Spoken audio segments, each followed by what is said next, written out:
अलीगढ़ में लोकसभा चुनाव को लेकर द्वितीय चरण में चुनाव होने हैं। अलीगढ़ की अगर बात कही जाए तो आज नामांकन पत्र खरीदने का पहला दिन है, जिसको लेकर 15 प्रत्याशियों के द्वारा अब तक नामांकन पत्र खरीदे गए हैं, जिनमें भारतीय जनता पार्टी के सतीश कुमार गौतम व चौधरी विजेंद्र सिंह, समाजवादी पार्टी और कांग्रेस के गठबंधन के प्रत्याशी हैं, उनके द्वारा भी नामांकन पत्र खरीदा गया है।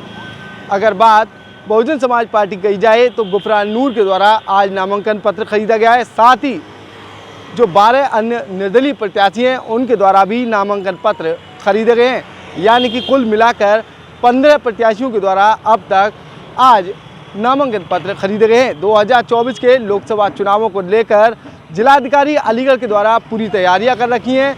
जिलाधिकारी अलीगढ़ यानी कि कलेक्ट्रेट का ये वो गेट है जहां से प्रतिभागियों के द्वारा अंदर जाने के बाद पर्चे खरीदे गए हैं।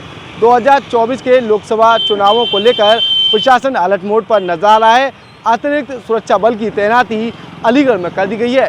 सुरक्षा व्यवस्था के पुख्ता इंतजाम अलीगढ़ एसएसपी व डीएम अलीगढ़ के द्वारा किए गए हैं, जिससे चुनाव में किसी तरह का सेंध न लगाए जा सके। निस्बत चुनाव की बात जिलाधिकारी अलीगढ़ विशाख जी के द्वारा कही गई है।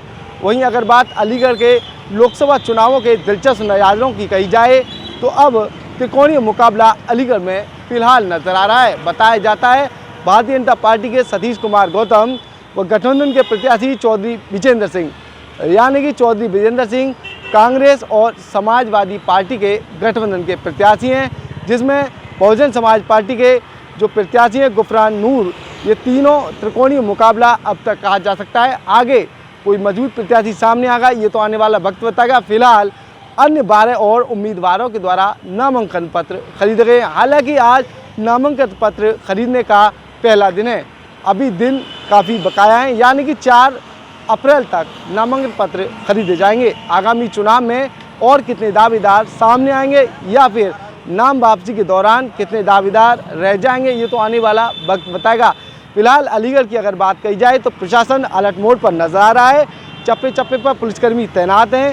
साथ ही सुरक्षा व्यवस्था के पुख्ता इंतजाम अलीगढ़ प्रशासन के द्वारा किए गए हैं। चुनाव निष्पक्ष तरीके से किया जाएगा, ये जानकारी जिलाधिकारी अलीगढ़ की ओर से की गई है। निष्पक्ष चुनाव कराने के लिए सोशल मीडिया पर पैनी नज़र अलीगढ़ जिलाधिकारी के द्वारा रखी जा रही है। बाकायदा एक कंट्रोल रूम गठित किया गया है। ये ऐप के माध्यम से जितने भी चुनाव चर्चा हैं या फिर सोशल मीडिया पर जो तमाम तरह की बातें वायरल करते हैं, ऐसे लोगों पर, संदिग्ध लोगों पर नज़र ऐप के माध्यम से रखी जाएगी। 100 मिनट के अंदर अंदर ऐसी अफवाह फैलाने वाले लोगों के खिलाफ जिलाधिकारी अलीगढ़ की ओर से कार्रवाई भी अमल में लाई जाएगी।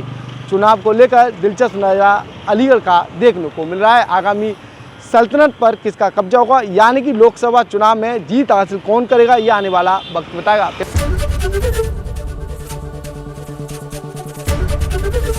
एबीपी गंगा, खबर आपकी, जुबान आपकी।